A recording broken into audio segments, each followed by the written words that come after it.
नमस्कार दोस्तों, स्वागत है आपका आपके अपने YouTube चैनल जीएस जीनियस में। जैसा कि आप स्क्रीन पर देख रहे हैं, is it true independence was achieved in 1947? क्या ये सत्य है कि 1947 में भारत को स्वतंत्रता प्राप्त हुई थी? ये मीडिया में ये मुद्दा क्यों उठा है?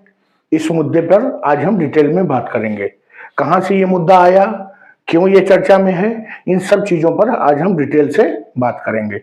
तो चलिए मित्रों, इससे पहले कि हम ये जानने का प्रयास करें कि 1947 में हमको आज़ादी मिली थी कि नहीं मिली थी, आपसे हमारी रिक्वेस्ट है कि हमारा चैनल सब्सक्राइब कर लीजिए, क्योंकि इस चैनल पे इसी प्रकार की जो समसामयिक चर्चा है वो वीडियो के माध्यम से आप तक पहुंचती रहेगी।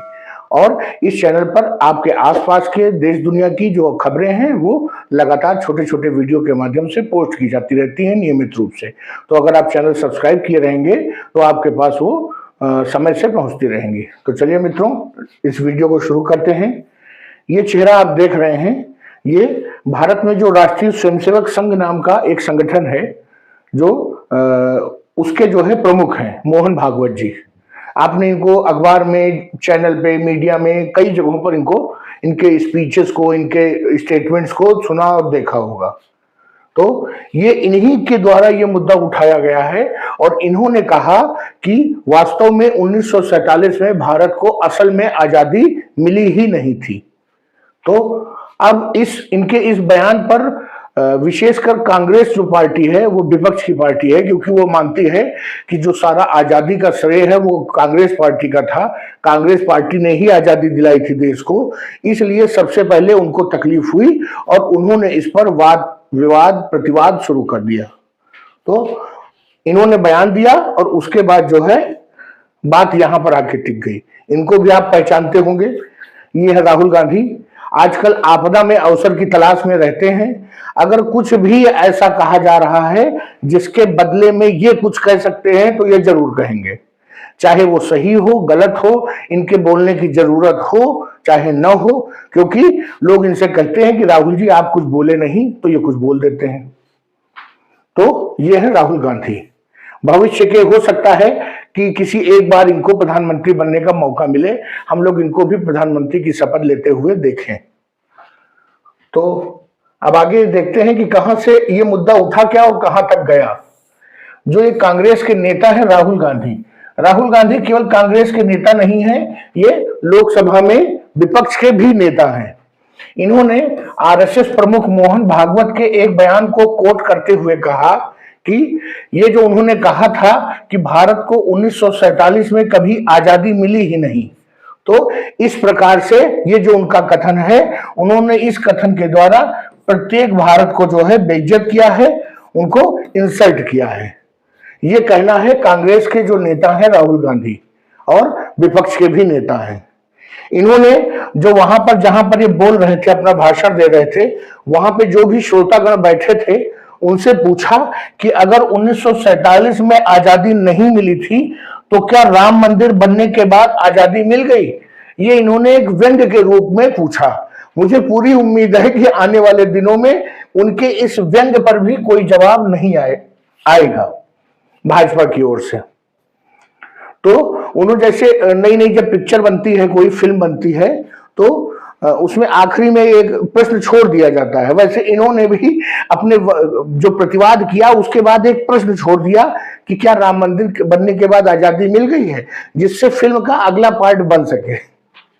तो उन्होंने कांग्रेस पार्टी के जो फॉलोअर्स हैं, जो उनके समर्थक हैं, उनसे बात करते हुए उनके साथ जो चर्चा चल रही थी उस पर ये बयान दिया है। और मौका क्या था कि गुड़गांव में कांग्रेस पार्टी के नए मुख्यालय का जो है कंस्ट्रक्शन हुआ था और वहीं पर जो है उसी के जो इनॉग्रेशन था, उसका जो लोकार्पण हुआ, उसी अवसर पर वो कांग्रेस पार्टी के जो और नेता हैं या जो और कार्यकर्ता हैं उनको संबोधित कर रहे थे। जो नया मुख्यालय बना है उसके लोकार्पण के अवसर पर उन्होंने बताया कि जो कांग्रेस पार्टी के जितने भी कार्यकर्ता हैं वो लगातार जो आरएसएस और बीजेपी की आइडियोलॉजी है, जो उसकी विचारधारा है, उससे लगातार लड़ रहे हैं और बहुत ही बुरी परिस्थितियों में उससे संघर्ष कर रहे हैं लगातार। जो कांग्रेस पार्टी है, उसके नेता हैं, उसके कार्यकर्ता लगातार आरएसएस और बीजेपी की जो विचारधारा है उसका लगातार विरोध कर रहे हैं। उन्होंने कहा है कि वो उसके साथ एक युद्ध लड़ रहे हैं। उनका कहना है कि जो आरएसएस और बीजेपी है, दोनों संगठन वो हमेशा एक साथ बोलते हैं, जबकि एक जो है इसमें राजनीतिक संगठन है और दूसरा केवल वैचारिक संगठन है जो उस आइडियोलॉजी को केवल प्रमोट करता है, कोई वो पॉलिटिकल पार्टी नहीं है।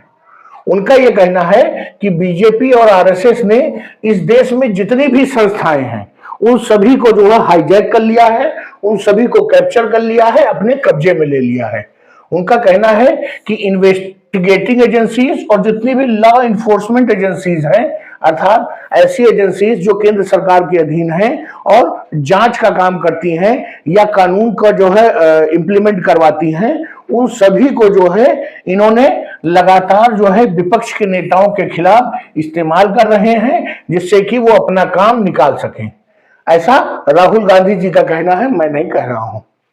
इसके अलावा उन्होंने जो इलेक्शन कमीशन है उसकी भी जो है ऐसी तैसी कर दी, उसको भी भला बुरा कहा और उन्होंने कहा कि इलेक्शन कमीशन में बहुत समस्या है और जो कुछ भी हो रहा है वो सब सही नहीं है, उसमें भी साफ सफाई की जरूरत है।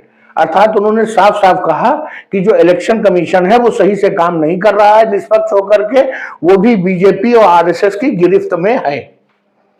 इसके अलावा उन्होंने कहा कि जो इलेक्शन कमीशन ने महाराष्ट्र और हरियाणा में, जहां पर दोनों जगहों पर कांग्रेस वालों की बुरी तरह से हार हो गई है, तो उन्होंने कहा कि वहां पर बोगस वोटर लिस्ट बनाई गई थी, अनावश्यक रूप से वोटर लिस्ट में नाम बढ़ाए गए थे और ये जो है इसी के कारण जो कांग्रेस पार्टी है वो चुनाव हार गई।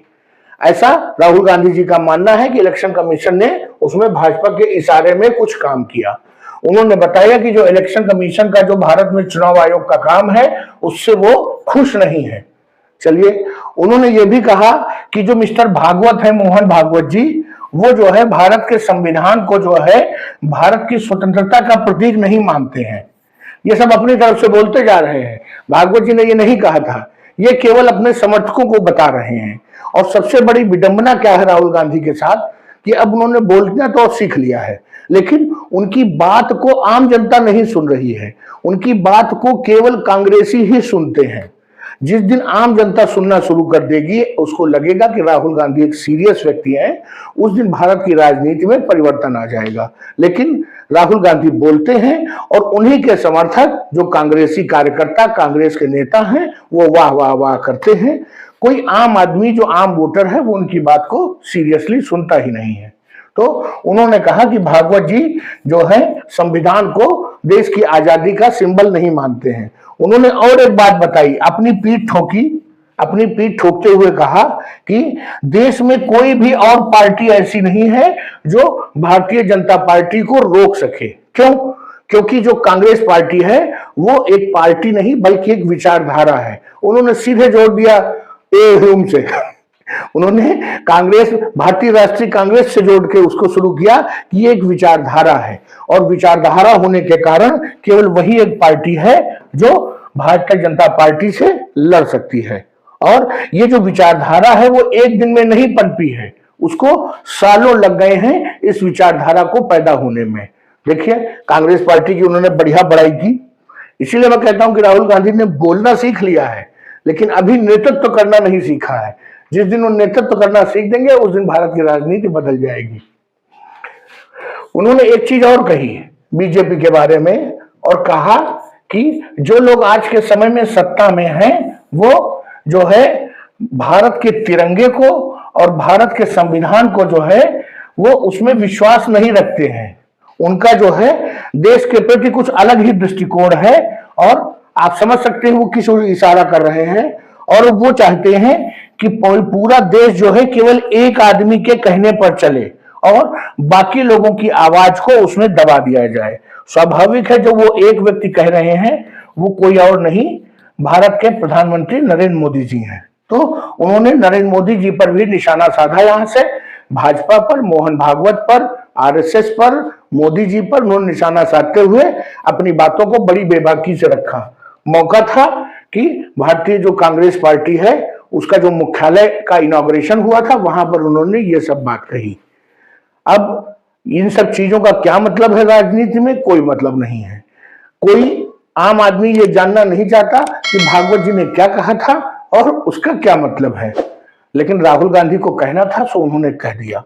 तो चलिए मित्रों, ये न्यूज थी, मैंने आपको इसके बारे में डिटेल से बताया, राहुल जी की बात बताई, भागवत जी ने क्या कहा वो बताया। आपको क्या लगता है, भारत को 1947 में आजादी मिली थी? अगर मिली थी तो कमेंट बॉक्स में यस लिख दीजिए, अगर नहीं मिली थी तो 2 शब्द लिख दीजिए नो। अगर आपको लगता है कि अब मिल चुकी है, जब से कांग्रेस मुक्त भारत हुआ था तब से, तो वो भी आप लिख सकते हैं। तो मित्रों, अपने कमेंट्स को अपने कमेंट्स बॉक्स में जरूर लिखिए। अगर हमारा वीडियो अच्छा लगा हो तो वीडियो को लाइक करिए, चैनल को सब्सक्राइब करिए। धन्यवाद।